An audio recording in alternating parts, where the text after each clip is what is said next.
Each year, जैसा life time है। और इसमें लेट आउट में ले सकते हैं। ईच ईयर है, each and every year, each year नहीं है। बढ़िया है। अब मुझे पल्लवी बताइए। जा जा, जा।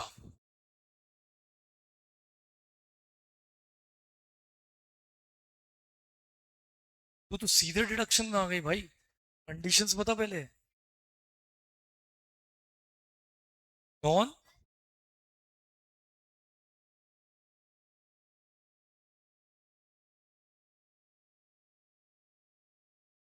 महीने की, साल की?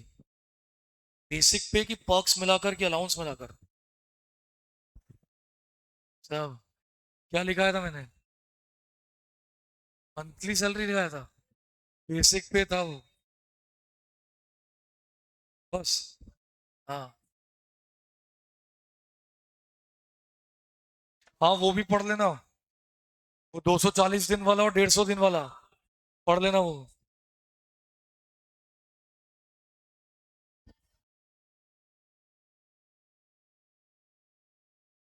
कंपनी कैसे फॉर्म होना चाहिए?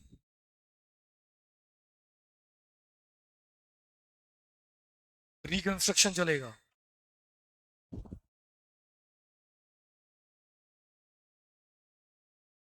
टैक्स ऑडिट कंपलसरी नहीं है। हाँ बोला। चलो, ठीक। अब ये जरा बताओ तो, eighty T T A, T T B, इसमें क्या था? इसको हमने बेसिकली इसको हमने किस सेक्शन से लिंक किया? अरे क्या हो रहा है? 194 ए। एफडी का ब्याज का सीनियर का लिमिट क्या था? और नॉन सीनियर का? सबको याद हो गया कि कोई पीछे जाना चाहता है तो चला जाए? पक्का याद है? अभी पकड़ता हूँ। हाँ बोलो, कौन है?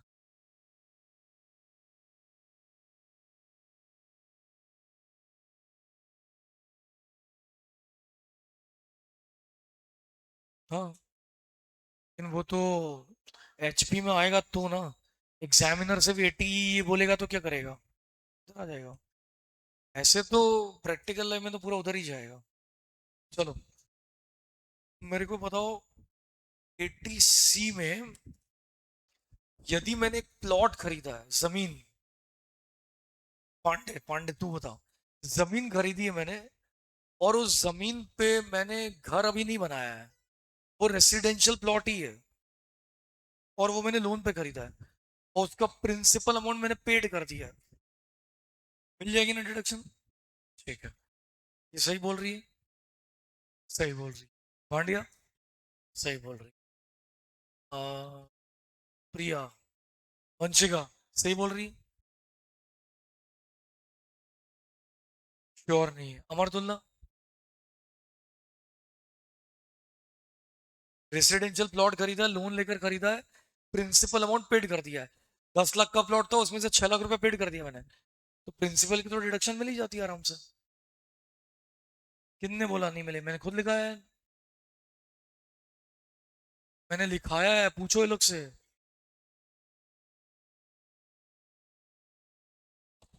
ये हालत है अपने क्लास की। पांडे, अब मैं क्या करूं? फेंक के मारूं तुम तीनों चारों को? रेसिडेंशियल हाउस प्रॉपर्टी था वो। और ये साहब बोल रहे हैं मैंने लिखाया ही नहीं है। रेसिडेंशियल हाउस प्रॉपर्टी के लिए लोन लूंगा, और यदि उसका अमाउंट प्रिंसिपल का पेड करूंगा तो 80 सी में डिडक्शन मिलेगी। रट्टा मारो, सी नंबर रटो। और ये साहब अलग बोले नहीं लिखा है। कब लिखा है आपने? प्लॉट का नहीं लिखा है तो घर का तो लिखा है ना। तो फिर बोलना था ना घर का लिखा है। रटो। कितने पॉइंट्स कवर किए हैं उनको देखना है। रट्टा मारो। Tuition fees. मैं डांस क्लब जाता हूँ, उसकी ट्यूशन फीस आएगी? कितने बोल रहे हैं आएगी? मैं बताऊंगा ही नहीं जब तक नहीं पूछोगे। डांस क्लास की ट्यूशन फीस। मैं डांस क्लास जाता हूँ, कुकिंग क्लास जाता हूँ, स्विमिंग क्लास जाता हूँ। चलो ठीक है, अब चलो मैं एक एग्जांपल। मैं पेस नाम के एक स्कूल में पढ़ता हूँ, सच में स्कूल में पढ़ता हूँ, पेस नाम का स्कूल है। लेकिन वो एफिलिएटेड नहीं है सीबीएसई से। नहीं आएगी। और कॉलेज, उसको, रूपम को देखना, रूपम तुमको सब लड़कियां देख रही हैं, इधर देख लो। कॉलेज यदि एफिलिएटेड नहीं है तो यूनिवर्सिटी से। अभी सब बच्चों ने बोला, तुमने आंसर दे दिया, कितने बच्चों की डिडक्शन मिलेगी? दो। ट्यूशन फीस की, डेवलपमेंट फी की, डेवलपमेंट फी, फूड, लंच, बस, क्वेश्चन मनी। म्यूचुअल फंड में कौन सा फंड आएगा?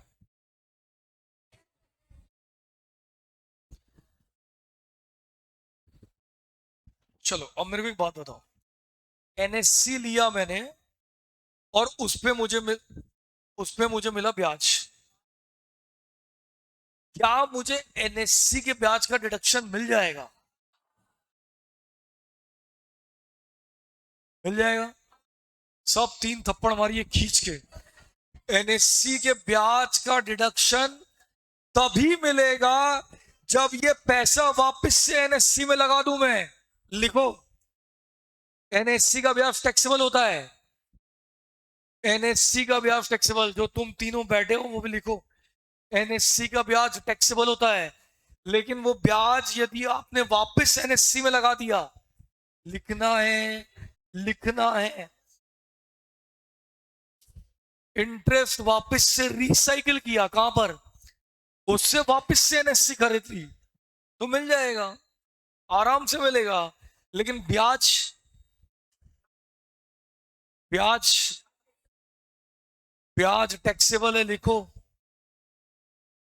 ब्याज टैक्सेबल है। एग्जाम में आए तो अपने मन से अजम्पशन लेकर मत आना, ब्याज टैक्सेबल होता है। यदि वो खुद लिख कर दे कि हमने तो इंटरेस्ट को रिसाइकिल कर दिया, हमने उससे वापस से नई एनएससी खरीद ली, तो डिडक्शन मिल जाएगा। याद रहेगा? फिर पूछूंगा अगले दिन।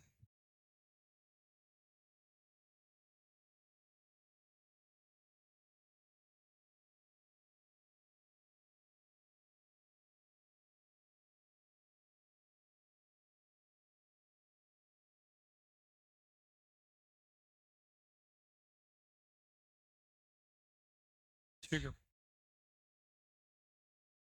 हो गया। रट्टा मारो सारी चीजें। पीपीएफ आएगा।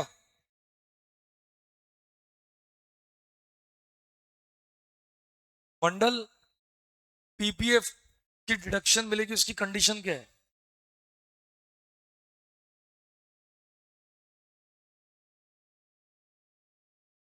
क्या कंडीशन है? मिनिमम डिपॉजिट कितना करना है? मैक्सिमम? हर साल? ये भी एक कंफ्यूजन है। हर साल 15 साल तक करना है, लिखो। 15 साल इसकी मेचोरिटी है। 15 साल के पहले पैसा निकाल दिया तो?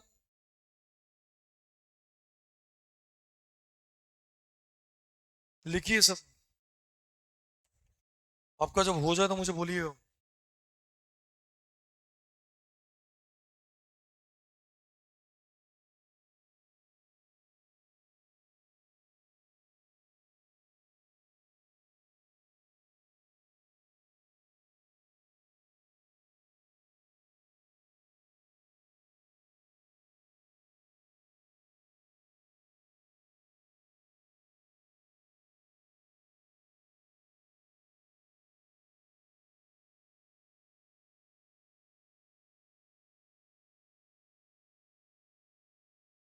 कल का लेक्चर अपलोड हुआ था? वो तो यूट्यूब की लिंक थी। हो गया था अपलोड?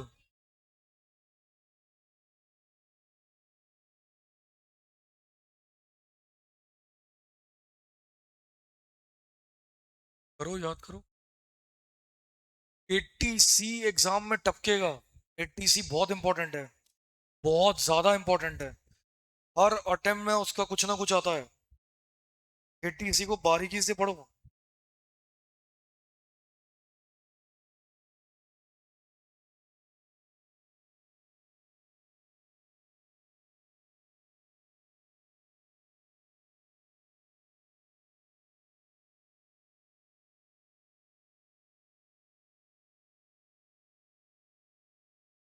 सुकन्या समृद्धि प्लान कहाँ आएगा?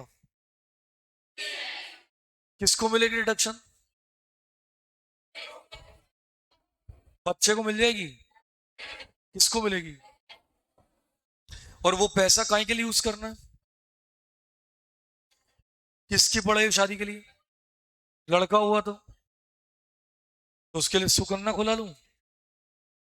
है कुछ ऐसा प्लान? चलो, इंटरेस्ट ऑन एनएससी का क्या होगा? टैक्स। यदि उसको रिसाइकलिंग कर दिया तो? चलिए अगला क्वेश्चन का, इंटरेस्ट ऑन पीपीएफ का क्या होगा? मारो तीर, लगाओ लगाओ, कहीं भी लग जाए लगाओ। अरे लगाओ, कहीं भी लगेगा, ये देखो यहाँ लगा, पेट के अंदर दा गया। एग्जाम्ड है, अपने मन से जो तो लिखो, पीपीएफ का ब्याज एग्जाम्ड होता है।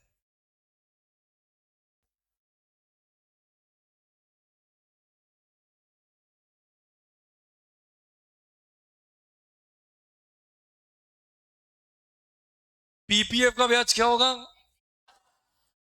राम जी की तीर मत चला कर आ जाना एग्जाम में। वो तीर लगती थी अपनी तो कहीं भी घुस जाती है।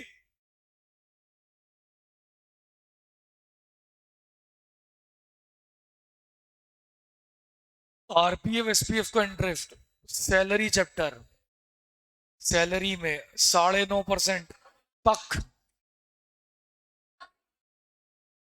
हो गया याद? डिडक्शन पूरी तरीके से याद हो गया? बस जो आपने बोला था, हाँ जो मैंने बोला था। ठीक है, अब मैं तुम्हें एक होमवर्क दे रहा हूं। अब ये ऐसे टॉपिक और ऐसे सेक्शन है जो साला एग्जाम में आएंगे नहीं, हमें सिर्फ एक बार का पढ़ के जाना है। 80 ला, 80 पीए, ये एक बार पढ़ लेना। Q Q B R R B, ये कभी कभी आ जाता है, जैसे अभी लास्ट टू लास्ट अटेम्प्ट में आ गया था। क्या बोल रहा है? अब पढ़ाया था। Q Q B R R B. अब आपसे मैं कल पूरा चैप्टर डिडक्शन का पूछने वाला हूं। आप इन जो सेक्शन को लिखा है रीडिंग में, रीडिंग, अब कल ये मत बोलना आप ही ने बोला था रीडिंग करने के लिए। रीडिंग का मतलब ये होता है कि इन सबकी डिडक्शन रट्टा मार लेना, क्योंकि इन सब सेक्शन से ज्यादा कुछ पूछा जाता नहीं है। लेकिन एटलीस्ट ध्यान में रहे कि हाँ भैया ये डिडक्शन है, इसकी मिलेगी, इसकी नहीं मिलेगी। समझ गए? अब आप इधर आइए। 80 जी जी, एक काम करिए आप, एच आर ए, अभी की सेक्शन है 1013 ए, और 80 जी जी ये कहाँ आएगी? सैलरी में। और ये कहाँ आएगा?